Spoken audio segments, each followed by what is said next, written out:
Good afternoon and welcome to TalkSports. It is our weekend program, Saturday Sports Special to be exact. And on this weekend's program, we do have this time our special guest, Mr. Keith Joseph, who is no stranger to our program. As you know, Mr. Joseph, visitors or peers of visitors. Once in a while, and when Mr. Joseph is around, and it's hard-hitting facts, and lots of information. As usual, Rudian Silva, my co-host, is in Toronto. He'll also join us. But let me welcome Mr. Keith Joseph, who is speaking to us live from, I think it's Georgetown in Guyana. Let me say good afternoon to you, Mr. Joseph.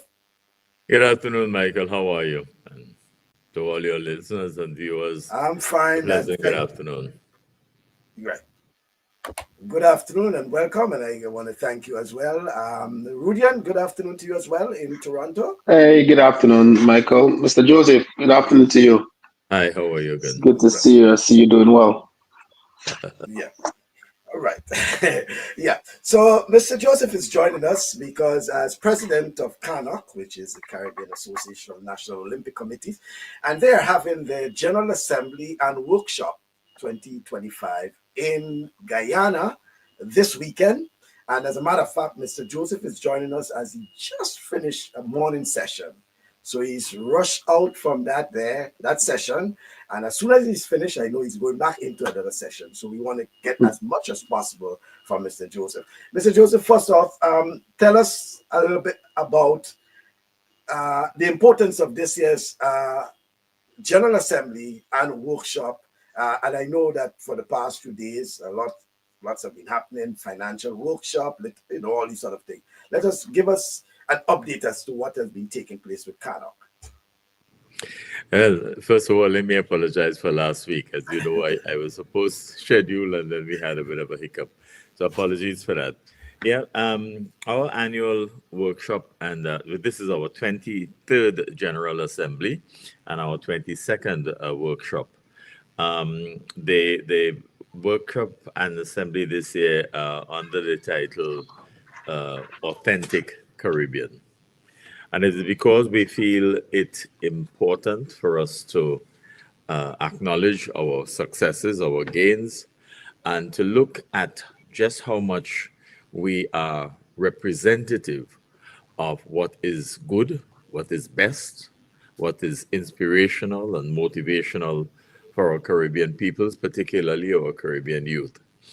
The workshop started this morning, but I must tell you that before that, what something that started last year was that other agencies involved in the Caribbean and in Caribbean sport have come on board with us, so that increasingly our assembly and workshop weekend extends now to almost a week, because on Thursday and Friday, we had a workshop organized by Olympic Solidarity, the development arm of the International Olympic Committee, which dealt with finance and financial management of national Olympic committees and the funding that they receive from the International Olympic Committee.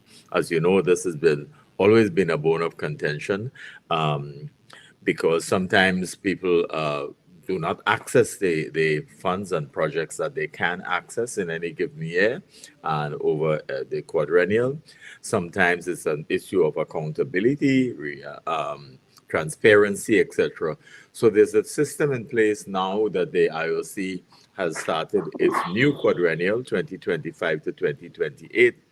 And in that new quadrennial, we are using a platform called Relay that allows you to track your availability of funds, your projects, and to monitor them as you go along during any given year, to be assured that you are doing the right thing, you are consistent with all of the requirements, and that you are up to date in terms of your reportage, your provision of invoices, etc. So that was Thursday and Friday. We also had meetings of our commissions, Juridical Commission, Gender Equity Commission, the Games Commission, etc., over the last 2 days. So this morning we started our own workshop under the theme Authentic Caribbean.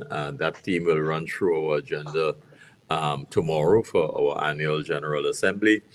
And we began this morning with the Guyana Olympic Association welcoming us. We also had the Minister of Sport from Guyana giving a welcome address.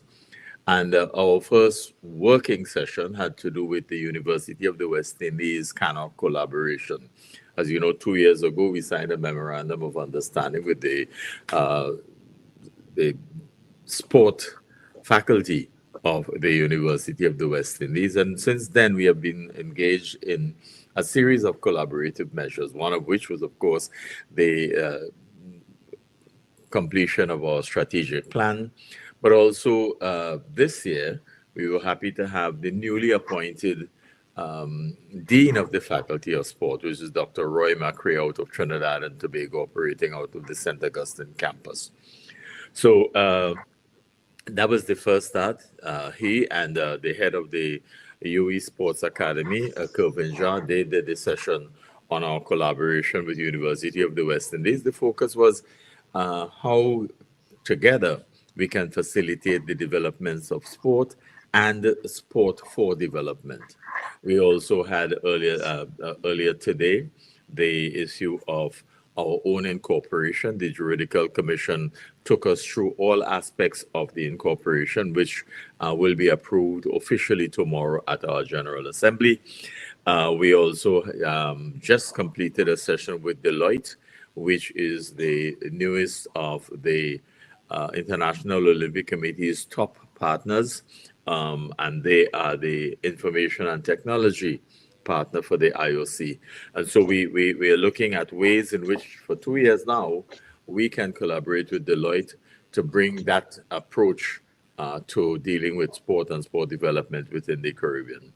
This afternoon, we have a look at the Caribbean Games, where we will be discussing, do we want the games and what does it take to have the games?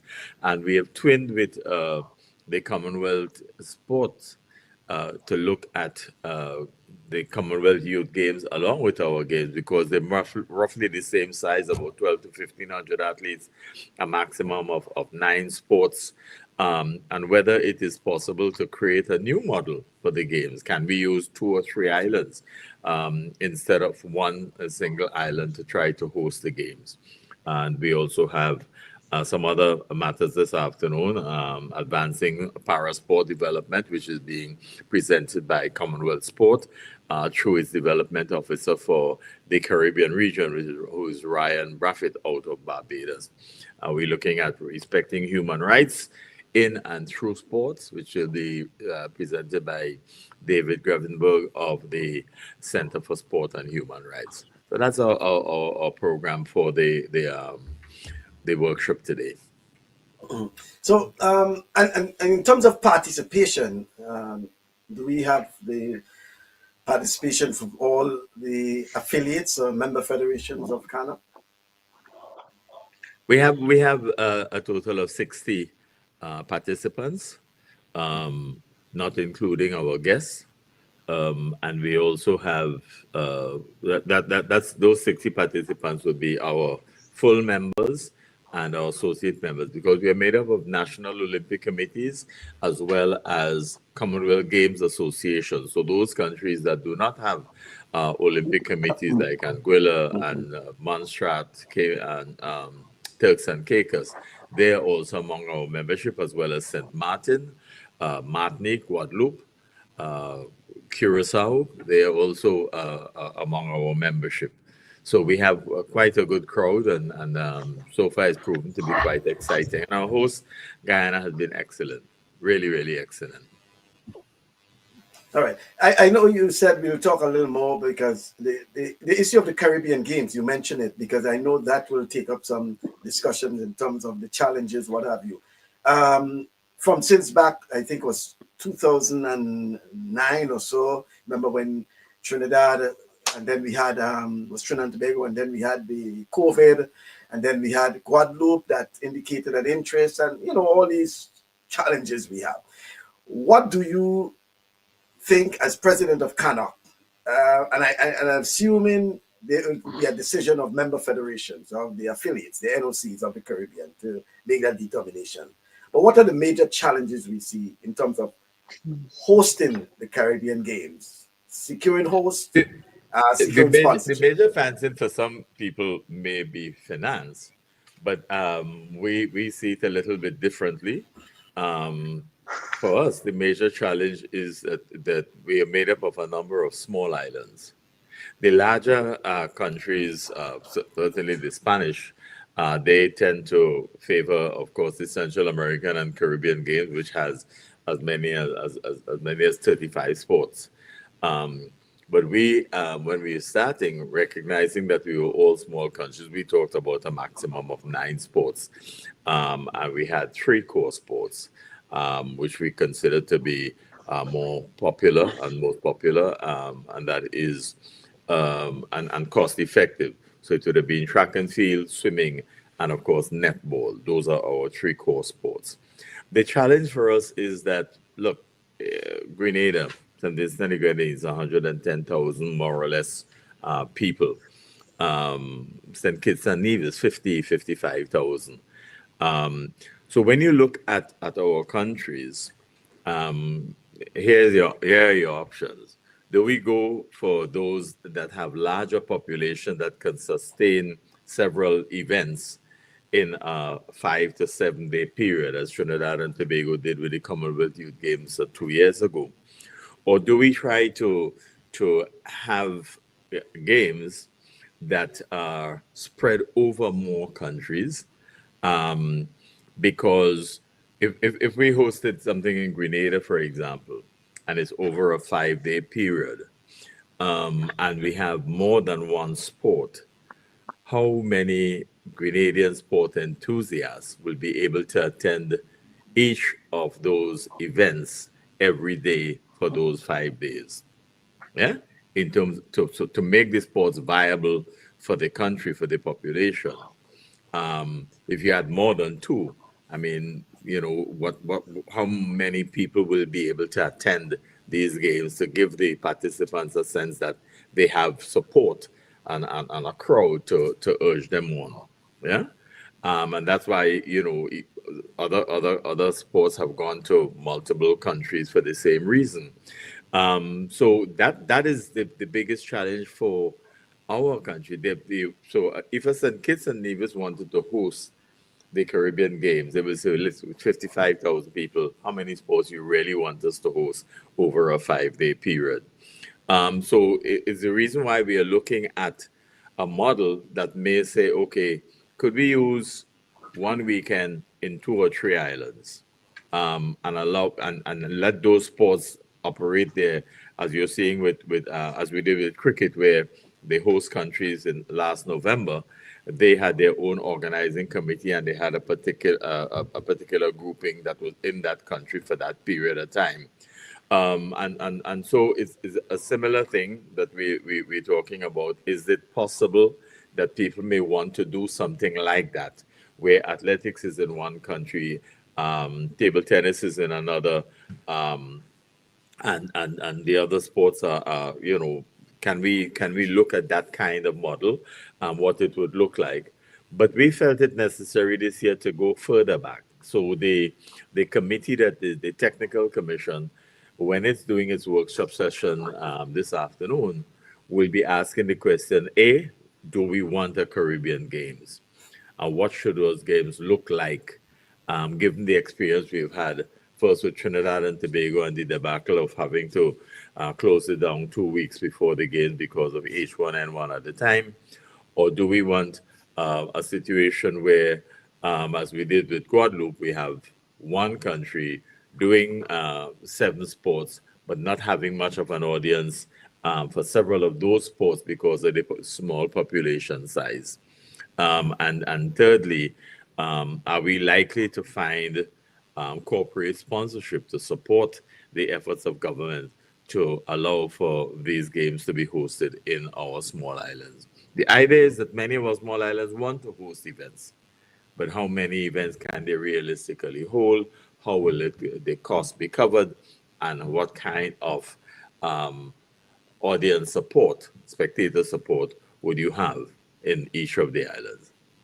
Yeah, big. And I'm glad you mentioned cost, because the Guadeloupe one, it was what? It was deemed against all odds, I think was the theme, against all odds. And it had to do a lot with the cost. I Yeah, think that was the yeah, major impediment. yeah, And I'm certain, Rudy, and that's something that when it comes to hosting these mega events, especially in the Caribbean, yeah, and when it yeah, yeah. comes to the size, population size, and economy of scale, and all these sort of things. How do you compare a Grenada, St. Kitts to probably a Trinidad and Tobago and a Jamaica, for example, Yeah, or yeah. even One of the things too, Dominican Republic? I do have a two question here. So the issue, I think, that's me just from listening to, a part of it is facilities. And some of the smaller countries don't have those facilities as well to host a lot of these other events. Because that's one part of it. Second part of it, some of the smaller islands or some of these countries don't have some of those sports. It is not part of the sport in the Ministry of Sports, right? It's not part of it. So Yeah. how can that be changed to see if it is a Caribbean games that those sports are in the Caribbean in most of the islands, so at least they have some athletes is taking part in those competitions, and that's one of the things that I've seen. Even going back with the Olympics, we said the same thing, because what we know of the Olympics for the Caribbean, track and field and swimming, maybe boxing, we don't have anything else. Jamaica may have the figure skating and so much little thing, but how many the other islands have other sports, right? So is it something where it is time for some of the Caribbean islands to start expanding on the sports and creating more federations? Well, Is The- that something? that's federations. an interesting twist, because that also goes back to money. It also goes back to who builds the infrastructure Yeah. to support those new sports. And in we had a meeting 3 4 weeks ago, while we were together in at the Pan Am Juniors, and we looked at the OECS, for example, and we talked about trying to focus on 5 sports over the next few years. So we had athletics, swimming, 3-on-3 basketball, beach volleyball, and table tennis, right? Of those, the most expensive, of course, is swimming, right? So, yeah. Then athletics. But and the reason we went for 3-on-3 basketball and beach volleyball is because realistically, there's a limit to Cost. how many strategies you can apply in 3-on-3 Yeah. basketball. Hey, it's Basketball, only three yeah. people versus three Yeah. people, right? Yeah. Yeah. And it's a Yeah. half court. So, And, so and and and it's a street game as well, right? It's a yeah. very popular Yes. game, and anybody can Yeah. get into it. It's cheap, Yeah. and so on. And similarly for beach volleyball, Beach it's two volleyballs versus two. on How the many sand. strategies? How many strategies, combinations, and permutations you could Yeah. bring up, right? So we think that because of the small grouping and the capacity for it to be done, we are all have beaches, Beach, yeah. and we can create beach. All of courts. How Yeah. how much we can do that? Table tennis, because many of our Same countries, thing. almost every school has a table tennis board, Yeah. Right. right? What have we done to make that sport all the more popular? And Michael, you remember the days when Bobby and they were Yeah. running around trying to Bobby help Rahman. and Ray Yeah. Roberts and And so on, right? Roberts. Yeah. Yeah. Right. So San Grenada is hosting the OECS in November this year. And the OECS group of National Olympic Committees has contributed 10,000 US to the hosting of those games. That's what we want to do. We want to try to have, even at the level of the OECS, some sort of championships in those sports every year for the Every next year. four Yeah. years. Yeah. Okay. Yeah. One way to respond to you, Rodian, in terms of how we package our sports, what sports meet the cost effectiveness, Yeah. utilize of the existing facilities, because two of them do not need many facilities, and Facilities. Yeah. the ones that are popular, we know that swimming has continued to grow within our region, and athletics continue to be our major competitive sport. And the fact that we've won the success of our girl from St. Lucia, Alfred, the Lafont from Dominica, has Dominica. spurred an interest in track and field in those two countries. So that Yeah. Dominica is now committed to building a stadium, right? So Okay. it has come, after the fact, After the fact. right? Yeah. So I'm in agreement with you. And perhaps at the end of the day, maybe it's just about 5 or 6 sports we need to concentrate on now for the time being. Because even if we spread ourselves thinly and try to do many more sports, what level of interest would we have in those other sports? Soccer, of course, is taken care of because FIFA gives so much to national Mhm. federations. Cricket is something that is traditional. People don't talk about the cost of that, but for the individual cricketer, Yeah. it has a It's cost, very expensive. um, Yeah. and so on. So we really need to look, as you say, what sports can go where Can go and where. and, Yeah. and, and utilize it that way. That might be one way of looking at it going forward. Yes. It's actually good. Um, your your usual from CANOC, usual what do I call it?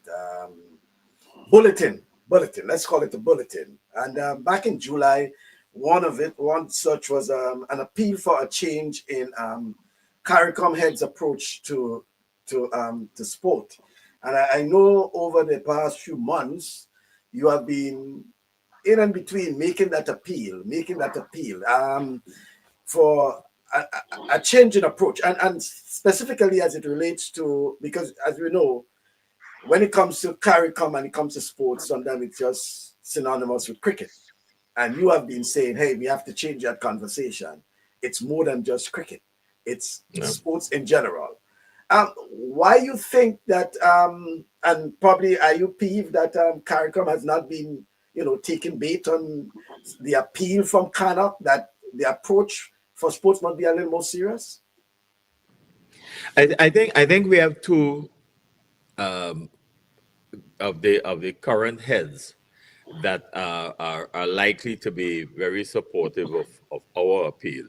That is the president of Guyana, Ali, and the Prime Minister of Barbados, Mia Mottley. I think we have written to Mia and Honorable Mottley, and she has agreed that she would give us support. And we have spoken, in fact, when we were here in January, we had an hour and a half meeting with President Ali, and he committed to that. And the number of sports facilities that he has been constructing over the last few years and those that are in the pipeline to be constructed, clearly they are bent on working on developing sport. As to how they have gotten to CARICOM, I was indeed very, very disappointed that in the second summit that CARICOM has had with Africa, that sport was not on the agenda at all. You know, in spite of what I wonder whether it is that some of our leaders are caught up in the whole euphoria of what cricket meant for us at some point, because we talk about cricket having been the embodiment of our aspirations. That was at that particular point in time in our history, right? And since the 1940s, athletics has been doing that.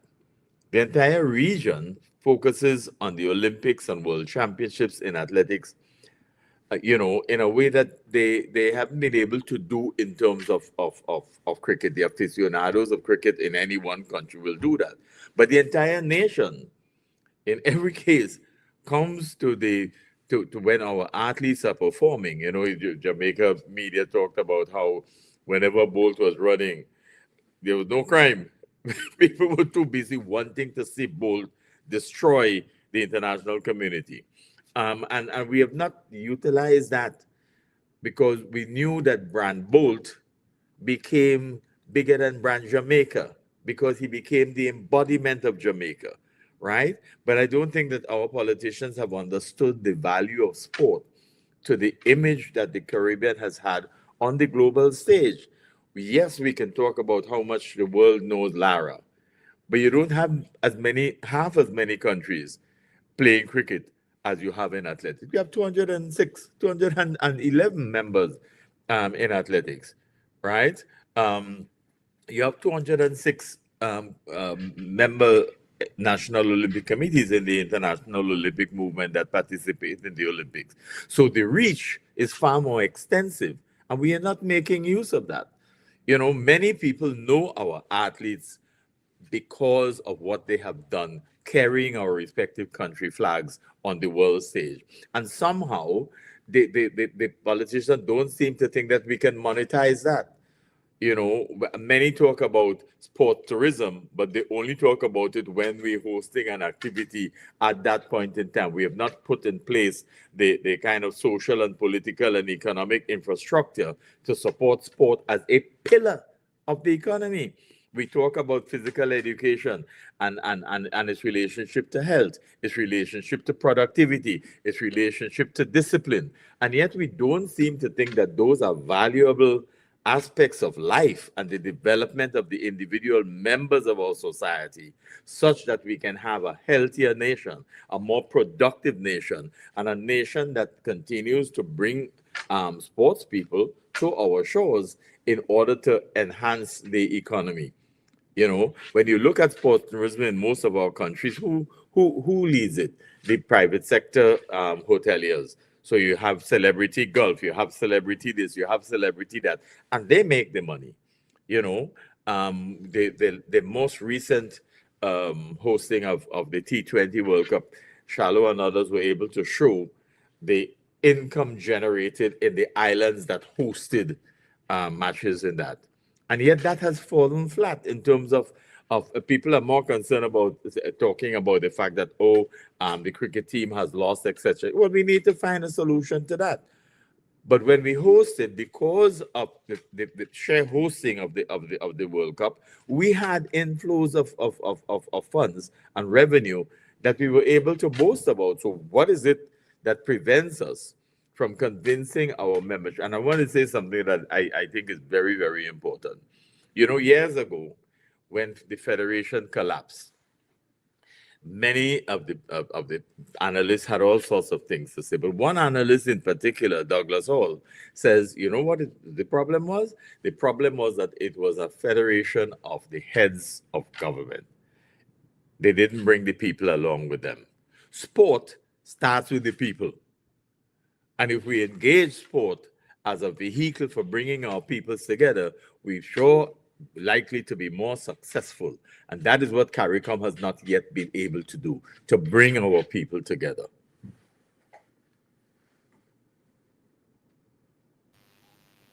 So true. And I don't think a lot of government take a look at how it is even in the United States with sports, in England with soccer. I don't think they look at that. Even sometimes in some African nation with football now, I don't think they really look at it to see how it brings people together and bring community together, and it's almost sometimes it's rough, but sometimes it's a safe place at the same time. Yeah. And you say when boat was running, there was no crime. You know, there was certainly They're too busy watching they both. were too But busy watching boats, right? as So Bascom, right? Bascom will tell you because he was involved at the time, I think, with Kirani, before yeah, Kirani, Alain Francisque Right. in 2004, right? yeah, And when Kirani was running, I mean, Kirani's amazing rise was yeah. something followed astutely by every Grenadian, because he started with Carifta under 17 running faster than the under 20, albeit that Rondell was running in the under 20 while Kirani was under 17, and he broke all the records coming up, Yeah. you know, Yeah. and everybody followed Kirani and still do, you Up to know. this day. Yeah. Yes, you know, and he was such an excellent person, an ideal person to have as an ambassador, you know, for all of us. Right. So let me just wrap on that, because in that um, in that bulletin, you ended by saying, CANOC therefore appeals to our CARICOM leaders to facilitate a broad-based regional discourse on sport as a major pillar of regional development through unity, Mhm. We must right the wrongs of our failure to build on the positives of the concept of a West Indies Federation to create a new Caribbean that takes its rightful place amongst the international community, looking after the common interests of our people, right? Roger is saying, why not have some more engaging discussions with the OECS? The OECS is the model CARICOM is aspiring to.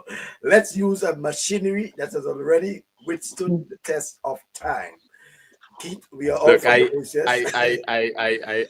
I like that question, but let me say that years ago, the OECS athletics and Olympic grouping asked for a meeting with the OECS secretariat. We met then with Adidicus Jules, who was only just installed.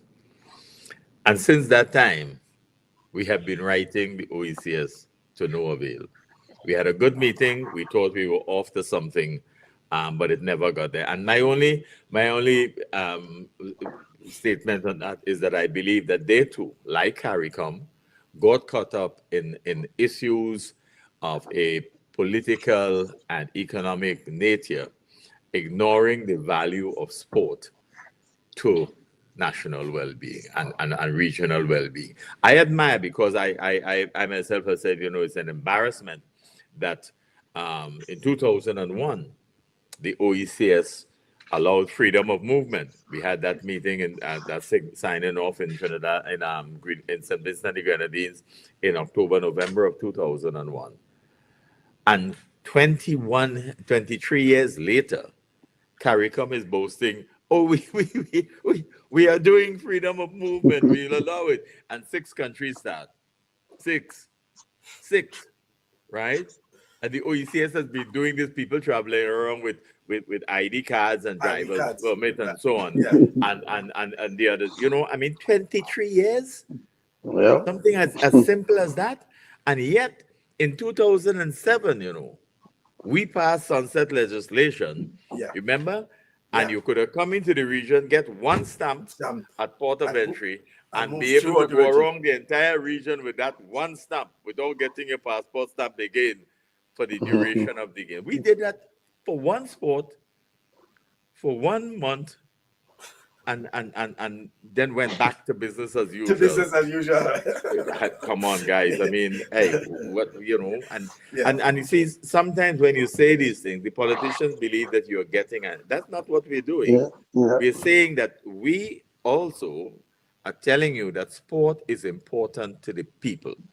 And the people are willing to work with you to help utilize sport to become a major platform for national well-being, physically, mentally, and economically. Just take the advantage of it.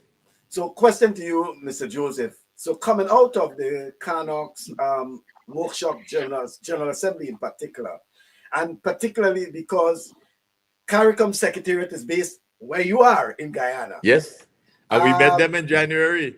Okay, but what do you think? What message you believe that we can take from the membership of CANOC to address all that you have been speaking about, the deficiency, whether it's OECS, whether it's CARICOM, in terms of taking sports seriously? First of all, that's why our theme for this year is Authentic Caribbean, because we believe that is a critical component of it. The Minister of Sport in his speech this morning appealed for us. He talked about, okay, so Guyana is building a number of infrastructure, et cetera, et cetera. He says, yes, we're doing that at our level. But we want it for the region. All of us are trying to do things independently. Yes, could we have a regional approach to the development of sport? He made that appeal this morning. And I think every National Olympic Committee and Commonwealth Games Association will leave here with that message. Additionally, one of our topics is, this weekend is a Caribbean African Alliance. And you've read me having written on that. Because here it is that the CARICOM is renewing alliances or forging alliances with Africa. And I remind people that when COVID came, the first place we got COVID vaccine from was South Africa. The second place was India, right? And those two ethnic groups constitute the majority of our populations in the region. Okay? So what is so difficult in having utilized our benefits from those Yeah, countries from COVID, from creating a sort of triangular alliance between the Caribbean, Africa, and India? African Perhaps India. at the end of the day, we may have less antipathy between Africans and Indians in both Trinidad and Tobago and Guyana in particular, Yep. that has plagued our politics for such a very long time. I mean, we're not thinking outside the box at all, and we believe that if you got involved in sport, something wrong with you because you should have gone into an academic field and become a medical practitioner or a lawyer or an engineer, right?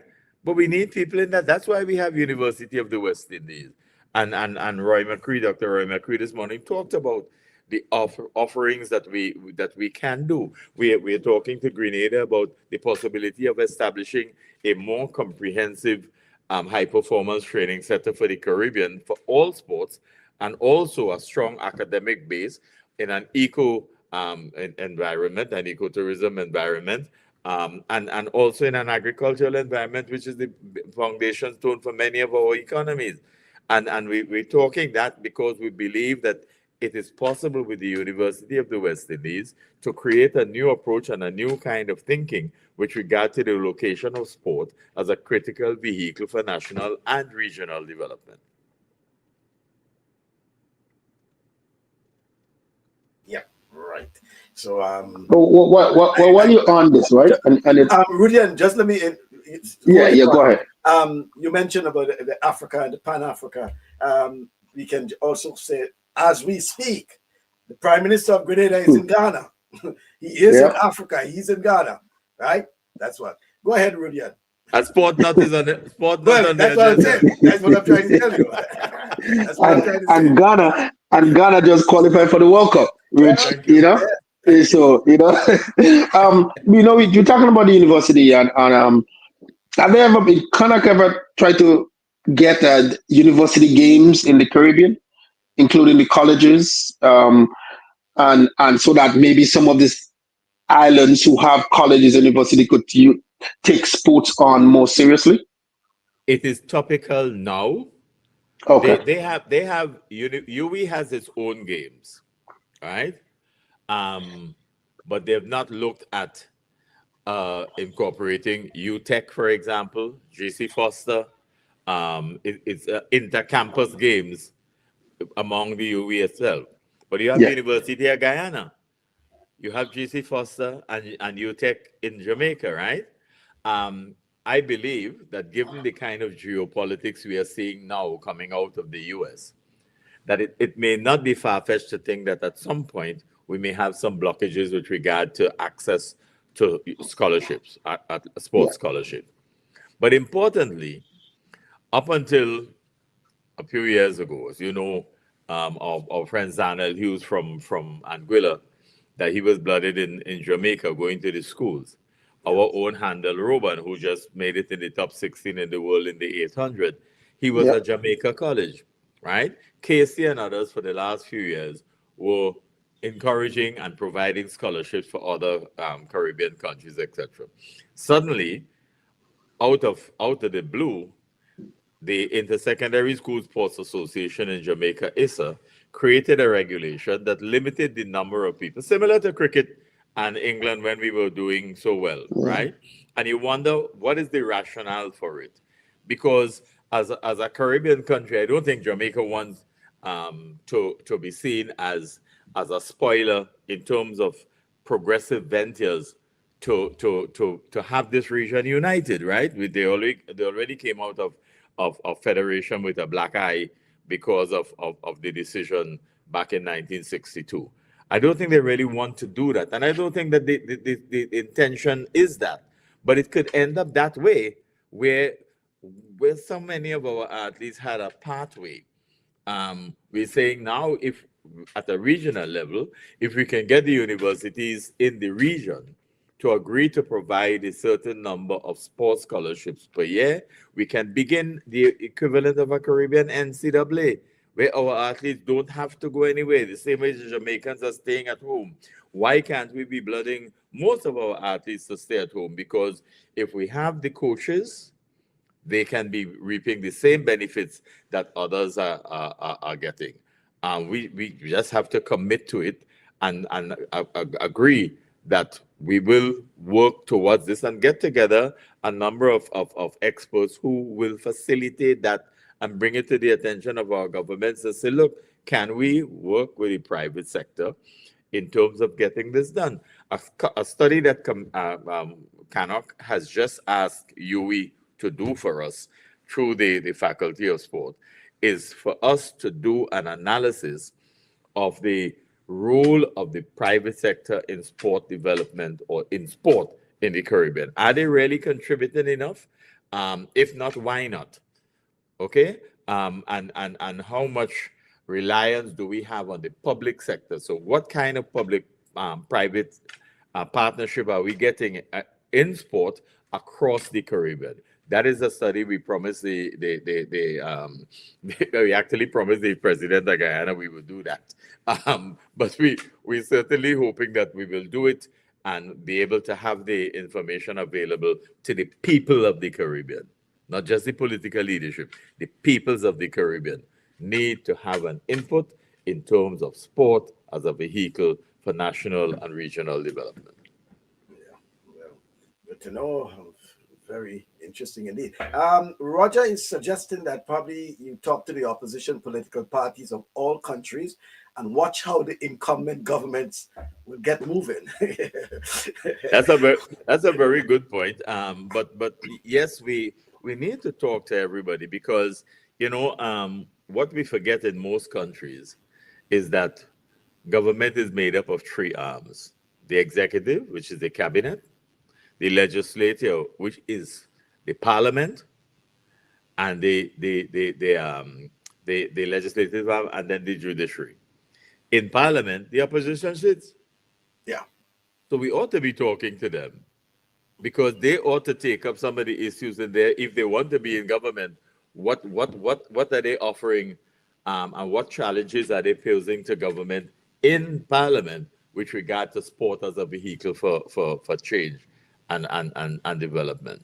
We talk about globally, you hear some countries talking about sport against crime and all sorts of things, but you're not seeing that level of commitment.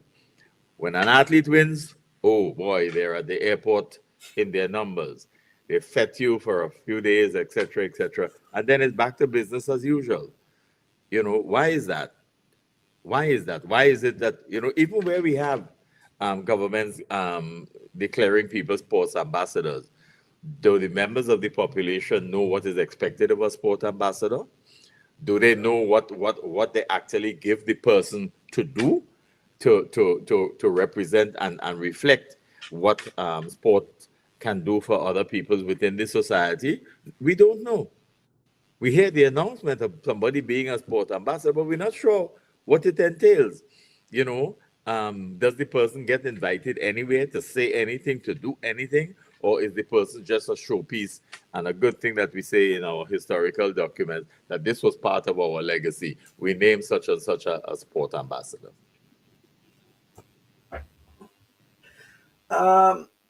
Can you, seeing as we are, in the process of the General Assembly and this weekend, can you probably summarize to us some of the achievements of CANOC in the past calendar year and what we can look forward to as it relates to CANOC activities in the upcoming probably months or into the 2026 year?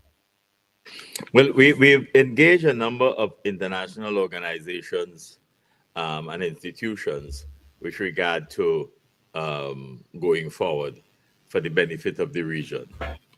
So we have signed a memorandum of understanding with the Pan American Weightlifting Confederation to assist countries that have weightlifting programs. The federation provides material assistance in the form of equipment, and they provide assistance with regard to training, capacity building, etc. We've signed a memorandum of understanding for 4 years in the first instance with the Olympic Committee of Peru. That involves a program that we are supposed to start next month, which is University of the West Indies will get the funding from us to do from Peru to do an advanced sports management program. It's going to be 4 3-hour sessions online. And that will be between November and January.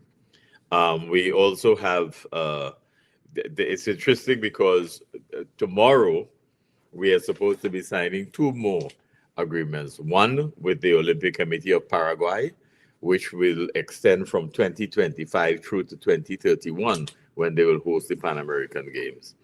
And also with ODEBO, which is the organization of those of the NOCs that were that are from countries that Simon Bolivar had touched, which is Panama, Colombia, Venezuela, Bolivia, Peru, and some of those 7 of those countries. And again, it has to do with assistance with capacity building, the organization of camps, exchanges, because one of the things that those organizations from South America are interested in doing is coming to our side of the world for training. For example, in athletics, they want to know what we're doing to produce better coaches, to produce better athletes, right? The same way that they're willing to have us come there to do camps in sports like judo, karate, etc., that they are fairly proficient at. So we want to have those kinds of exchanges, exchanging at the administrative level, at the technical officiating level, have some of our technical officials who don't get to go very many places, serve at some of their competitions and come at our competitions, to have some of their athletes participate in our events and ours go to theirs in the different sporting disciplines. So we're trying to forge new alliances, exchanges between the University of the West Indies and the research we are doing with the research that they're doing, the sport research that they're doing in their own neck of the woods. So we've done that, and that the 2 MOUs are down to be signed tomorrow. In addition to which, our collaboration with the Center for Sport and Human Rights allow us to not take for granted the business of how we treat people in sport. The issue of safeguarding in sport, which is of increasing importance. This morning, Dr. Macri spoke about the importance of ensuring that all our teams have sports psychologists, that all our teams leaving our shores should have a sports psychologist. We underplayed the importance of sports psychology on the impact of an athlete in his or her preparation. It's before, it's during the competition, and it's also after the competition. We have a tendency to believe that, okay, so we get them to the games and that's it, and everything goes fine. At the highest level, the most elite level, it is not the athlete alone, it is what the team that the athlete has around him or her that facilitates the well-being of the athlete and the composure and the preparation for high-level event. We take it for granted that, okay, so the athlete lose. We don't take the time and effort to understand why. But were it not for the meltdown of Simone Biles at the Olympics some years ago, we would probably never have had the emphasis on sports psychology as we are now, on mental health for the athletes and so on. So we really need to forge these relationships. We're going to strengthen our relationship with Guadeloupe and Martinique because they have access to French infrastructure with regard to some high performance training centers, so new approaches to sport and sports development. And there's an announcement that Peru will make while here in terms of their assisting us with accessing some new technologies in sport for the development of our athletes. Is CANOC has a position, or there's a concern from CANOC or its membership, or from Mr. Keith Joseph, the current situation in the Caribbean in terms of the geopolitics? Yes. The fact of the matter is that we have little choice. In the geopolitics, we have to work with our people, our constituents, our stakeholders. And that's the young people. And the young people are no longer, um, you know, perceived to be just frivolous. They have access to everything. Information is available to everybody now on almost every aspect of life. So they're reading, they're being touched by. I mean, you see what is happening now, right? In terms of the years ago, the big thing for the IOC was illegal betting and doping. Okay, now look at what's happening with sport betting. Every major sport in the United States has access now to legal betting, right? And suddenly, because of its growth, people are not looking at the impact that people had over the years in terms of the addiction of gambling, right? But the way it is coming across at youth today, um, they're making it look as though it's something innocuous, all right? So we have a lot of influences on our youth that parents are not necessarily in control of, nor are the teachers at the school system, etc. So there's a need for us in sport to ensure that we have leaders, coaches, officials who are prepared to work with athletes in developing themselves holistically so that they have values and that they have positive values, that they understand the benefit of working together, of team building, of ensuring that there's an understanding of pride, national pride. What does that mean? People talk about, do our cricketers have pride? Do they have an understanding of pride, or do they merely understand that the dollar is more important? There was a time when you may recall that Desmond Haynes and some of the others were saying they were playing too much cricket when they asked them to play more than one test series in a year. Now the players are playing one a tournament after another all across the world. They're becoming millionaires in the process. But how human are they at the end of the day? How have we catered for the development of their personalities? How many of them are conscious of the important role that they play as role models for youngsters in their own countries? And what kind of contributions are they prepared to make to youth development in their countries as an alternative to crime and other activities that are not beneficial to our society and to the individuals themselves? Those are concerns that we must have. Sport is not in a vacuum. Sport is a social institution, just like any other social institution, whether it is a church organization or a youth group or what have you. So where people gather, there should we be talking about the values attendant to sport and to push them in the direction that sport enhances your academic capacity. Sport can be added. You have so many emerging sport careers that people can see sport now as a more viable thing, not something for people who had nothing else to do, you know. But we must also be mindful of the challenges that are coming up to people in sport, right? So you hear the increased racism, right? People are concerned about people of color doing well in sport. Well, yes, they made that available to us at one stage and we take advantage of it. What was wrong with that?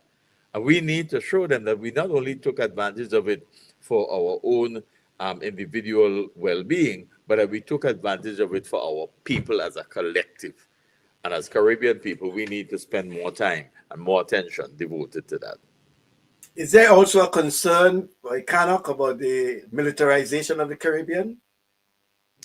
Of course, listen, kind of the members, our people are involved in sport. For donkey years, we've been talking about the Caribbean as a zone of peace, and right now it's increasingly less so. It's something that we need to advocate for. The athletes live in an environment and they need a healthy and safe environment. We talk about safe sport. Safe sport is not only freedom from drugs. Safe sport is not only avoiding all sorts of forms of discrimination. It is being members of the society in every sense. And where our sports people are leaders, they need to be exemplary in their behavior, in their conduct, but also in speaking out against wrong. You know, we that's why we talk about human rights and the concern for the well-being of our peoples. That is our right as citizens of the Caribbean. And we ought not to be afraid to speak about it. Yes, when you speak out, there may be consequences, and we saw that with Muhammad Ali and others. But at the end of the day, you have to satisfy yourself that you have a responsibility to the people around you, to the society in which you live, to the community in which you grew up, to the schools that you were once attending, to ensure that all of them have an understanding that you're not alienating yourself from them or from your communities or from your societies, but that you are deep within it, loving it, caring for it, and speaking out against any wrong that comes against it. Rudian, as we get ready to wrap up, and I know Mr. Joseph is getting ready to run back into the afternoon session. No, certainly, Mr. Joseph, you are as the president of CANOC, you're a man of honest and truth, and you speak your mind when it has to. You know, you said it's 22 years of having this workshop. Um, has there been a forward movement in 22 years? No, listen to me. It's like when we started, it was like pulling teeth, right? Yeah. Because within CANOC itself, to be honest with you, the OECS came together in sport. Even our Olympic committees came together in sport before CANOC was established. Yeah, I know, say. So when CANOC was being established, the concern was really these larger countries, are they going to be run over by these smaller countries? That was a concern. That was a very serious concern. And we had to say to them, it's not about size. Yeah. It's about us as people of the Caribbean. And if people see somebody from a smaller island as being capable to lead the region in sport, then so be it. We ought not to be fearful that the people of the islands and you know when I first got into the Olympic movement, right, the first meeting I went to as a representative of the Olympic Committee Assembly in Senegal, they knew nothing about me in the international arena, right? Even though I had done a lot of work in Grenada, we had revamped athletics, we had gotten the National Olympic Committee affiliated to the IOC, etc. So I said we had a meeting of the Caribbean, and I saw a representative from Trinidad and Tobago, from Jamaica, and from Barbados sitting at the top table. So I said, so do we have a formal movement? And they said, no. And I says, why not? And they said, well, you know, sometimes when you formalize things, it breaks up. I said, then what the three of you doing up there? How did the three of you get there? You know, how did the three of you get there? It was Alex Chapman, Mike Fennell, and Austin Seeley. And they couldn't explain, right? So they started off by saying, who is this guy? What does he know? We've been meeting all this time. And I'm saying, yes, you've been meeting all this time. You haven't formalized yourself. When you go into a meeting where they're voting, you're walking around at the last minute and asking people to support you because you didn't think it was important to go in with a collective support, etc. So they had to, it rattled the ship. But eventually, enough of us came around and sort of said, you don't have to be fearful of us. We're not there to destroy anything. We're here to help you build. But you must open the door to allow us in. Otherwise, we will kick it down. If it's necessary to kick it down to be sure that we are part of the process, then we are prepared to do that. And so we did. We didn't have to kick it down. We held each other's hands. And I think today we are far more united than we've ever been. And I think coming out of Guyana and looking at the transformation of Guyana economically, politically, socially, I think it's a very, very good learning experience for everybody who's here. You know, and people came with some of the old hang-ups and they're leaving here very, very encouraged that here was a country that was once seen as a pariah, now a bastion and a beacon for what we can do as a Caribbean people. And we hope that they learn from the lessons of others who went through the experience of having oil booms, etc., and then came down splashing on their buttocks. We are urging them, please, in everything, help bring us together and help stay together in terms of maintaining control of your economy and utilizing that for the development of your peoples first and foremost. There's a question here for you, Mr. Joseph. I don't know if you really want to answer it, but it's for Mr. George Robinson, as a matter of fact, saying Grenada just came out of the SQGCM, full of controversies and accusations by board members of other board members. Are you aware? Yes, I am. I as you know, I follow, and that's Goti. I follow sports all of the time. I follow sports all around the Caribbean, and I know of controversies that have arisen. I speak to the leadership. I share, advice with leaders around the Caribbean in terms of sport development. It's not an easy road to trod. There are always accusations, and all we ask is that people be very, very transparent in their dealings. We know of the controversy and the challenges that Grenada had over the past few years, and we hope that what we are witnessing is something that, at the end of the day, everybody will come to the table and discuss things openly with a high level of transparency and accountability. That's what we ask of everybody. Yeah. Okay. I know we're getting ready to wrap up and for you to run off, but we didn't. What can we expect in terms of CANOC for the next, for probably the next few months? What are some of the major activities and the CANOC's calendar or the agenda for CANOC? But our priority over the next few months is capacity building. We were asked to do an MOU with Peru and these others that are coming here this weekend. We asked UE to help us by doing a needs assessment survey amongst our membership. So we have a priority listing as they judge it. The first thing was capacity building and financial management and a whole lot of other things. And we are following that list. Our strategic plan speaks to that. And that's why it's important, because, some of us like to emphasize medals, winning medals. The Olympic committees don't have any athletes. National federations do. Right? The Olympics don't have any athletes. You can't pick a team and say you send them to the Olympics without going through the national federation for anybody's. So true. So it is important for us to build capacity in the national federations as well, right? Because they have to be as transparent in their dealings as we are being asked to by Olympic Solidarity and others. We make funding available for projects. And one of the things we are asking our members to do is to make sure you have very clear policies. What's your policy with regard to Olympic Solidarity? How do people get scholarships? And is that process made known to the nation so that nobody could come and say, well, I just hear so-and-so get an Olympic scholarship. How come? Right? We have access to coaching scholarships as well. How do we arrive at that? Then we have technical courses that we host over a period of time. What is the value of each of those courses? How do you determine who gets to attend it? And what are the benefits for those who have attended it and done well? Are you willing to publish that and let people know who have actually gone to the course and how they did?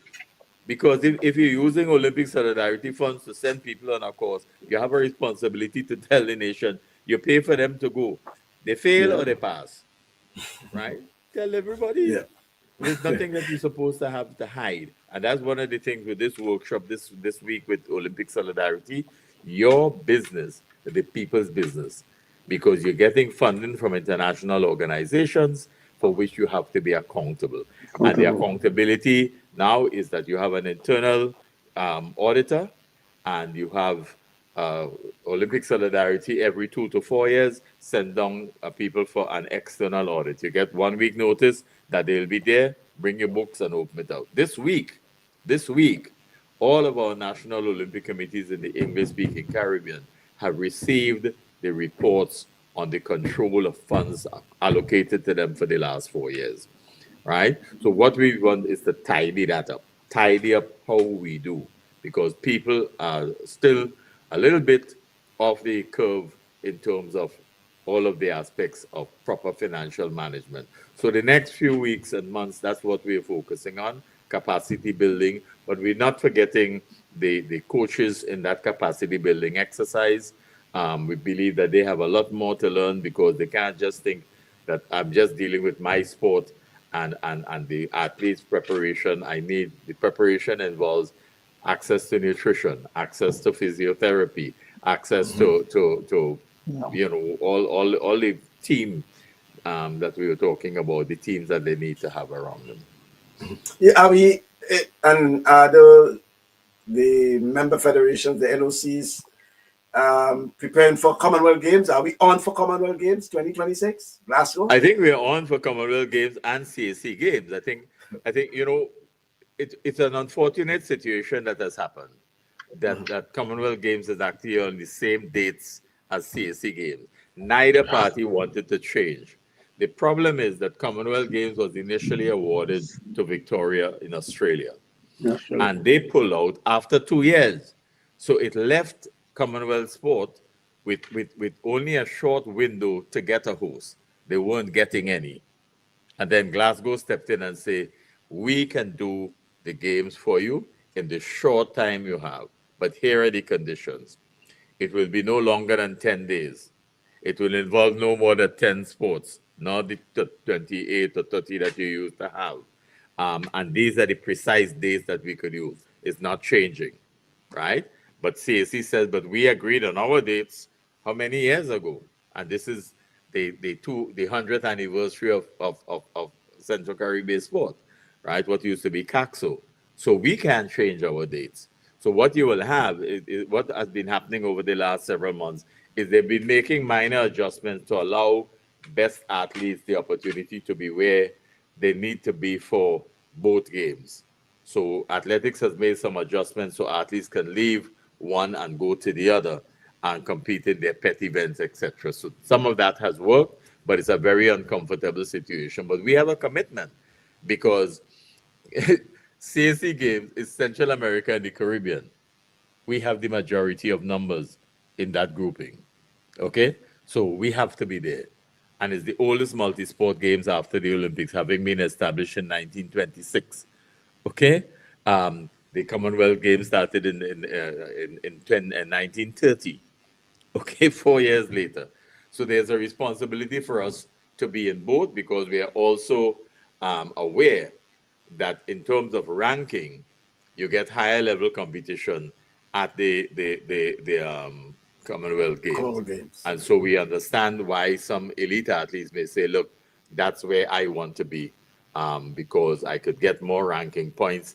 And also, I'm getting a free trip from the Olympic Committee to go to Europe.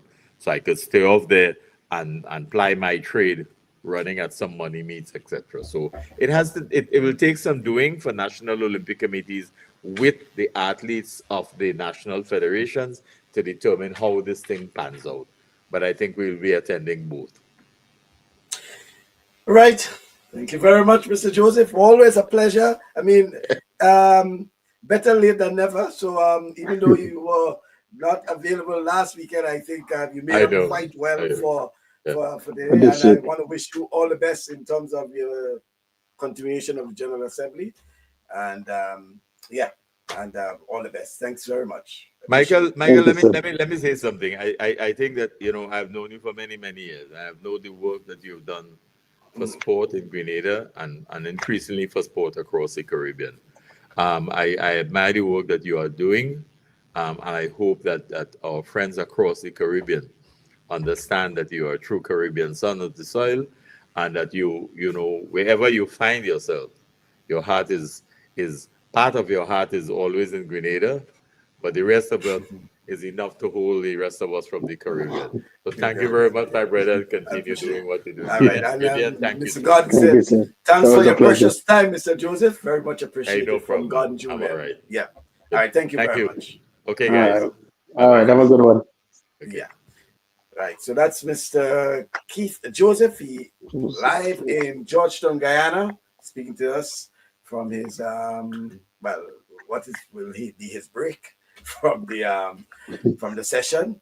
But as you said, Julia, Rudian, when he comes on, always giving us quite a bit Yeah, to chew on. Yeah. he does. He certainly does give us his mind, the truth, and Yeah. I like his transparency with us as well. And Rudian, he made a very interesting point at the end there in terms of, so you consider yourself as a coach. You're athletes for the CSC and the Commonwealth Games. So I know. what you're doing? What you're doing? What do you plan to do?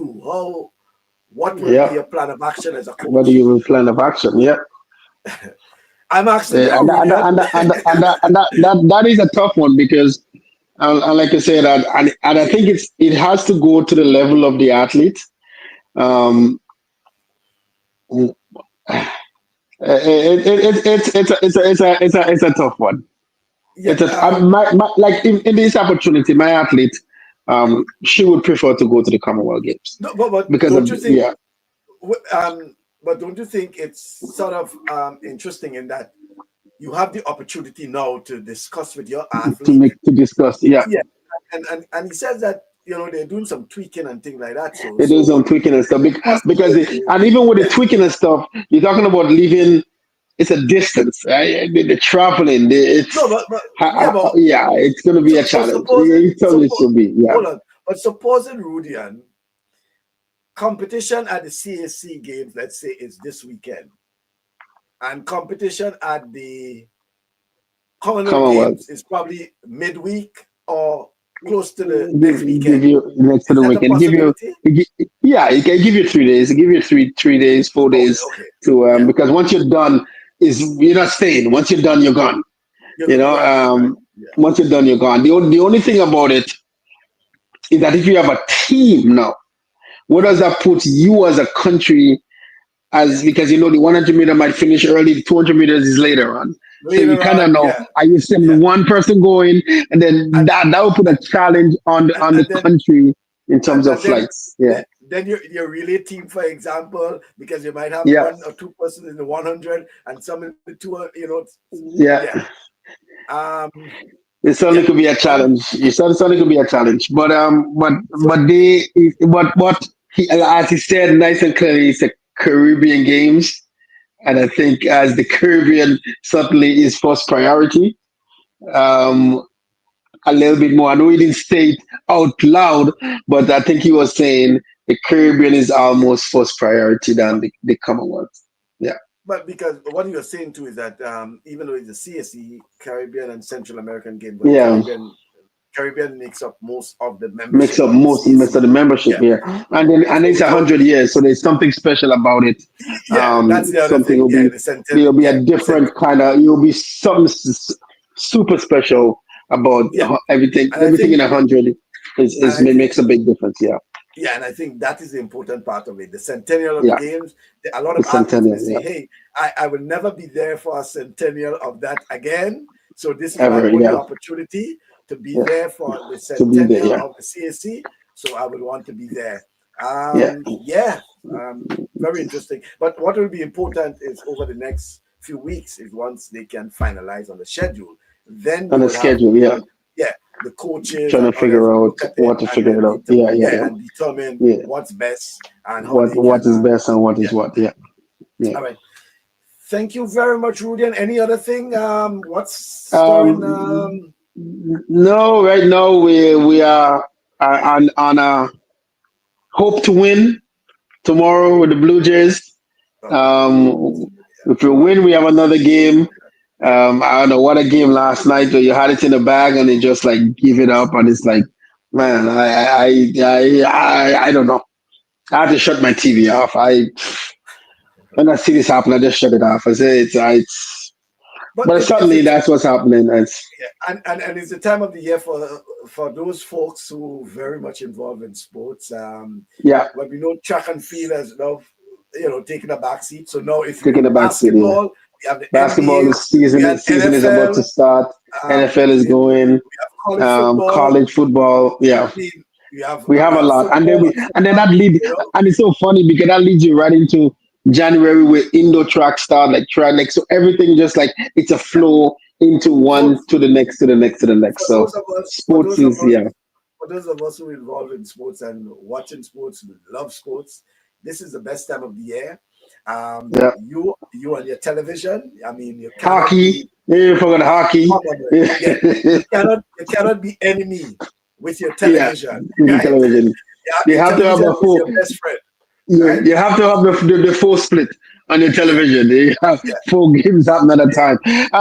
And one of the things, even in that we're talking about Mr. Joseph, where we talk about that we constantly always talking about is getting the universities, getting oh, those other Caribbean islands interested in that. We have like we talk about in Grenada, we are losing our mhm, high school athletes when they go to college. We are losing them.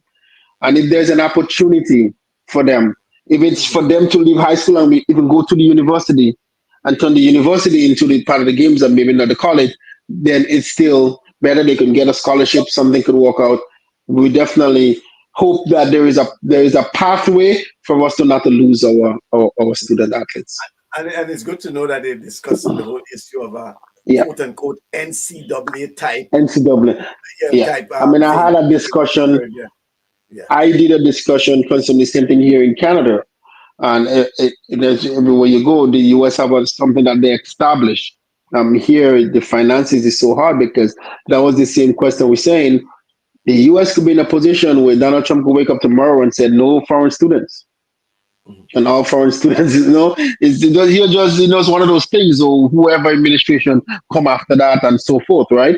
So there could be a situation where sports in the US could just be the US only the Yeah. US athletes. So Where does that put you, the Caribbean athletes? That's yeah, where, like you said, Jamaica established something in track and field, right. have it established in the other sports. Yeah. Because it's not only track and field athletes Yeah. that goes abroad, soccer do. And even with Grenada, a lot of soccer players, we have a lot of them abroad. Then where does that leave the other sports? Mhm. You know, Yeah. do we have that home? Do we have that academy at home? It's also good within the Caribbean just in netball to Mhm. create something as in netball, because netball is not global as a first scholarship. That could be an opportunity for the netballers to take it a little bit more serious on the high school level because there's an opportunity for Yeah, them. and offering, as you say, this like Yeah, netball scholarships at UB netball and other scholarship. Yeah, colleges and things like yeah, that. Yeah. yeah. Yeah. Thank you. Thank you very much. Pure Sports Day. Much respect, Bass and Rudy, and great program. Thank you very much. Gotti Robinson is saying CANOC needs to be more concerned about the functioning of NOCs. He says also there is only Yeah. one Keith Joseph. And Ulrich School is saying I West Indies know. just got ahead. Ulrich, well, yeah, West Indies lost to Bangladesh today by how much? I think Yeah, they it's did. Yes, they did. yeah, but Yeah, yeah, a lot of more you have a lot of more matches on. It's yeah. Rudian, this is for you. Sorry, Rudian, it's over for the Blue Jays. Ah, I mean, let me comment on that. I mean, if it is over, I don't think it will be in game 6. I think there will be a go to game 7. I think the Blue Jays going to win one home, and then they will figure it out in game 7. But listen, whoever win, it's hard to be the Dodgers. I'm sorry, the Dodgers is. It's hard to be well, the Dodgers. It's hard. well, It's hard. well, The good thing about us, if we win, we have home advantage. That's the plus. well, as a New Yorker, Yeah, after what the Blue Jays did to the Yankees, did I don't to have us. much to say. Yeah, yeah. I know, you know. I don't have much to say. All right, then.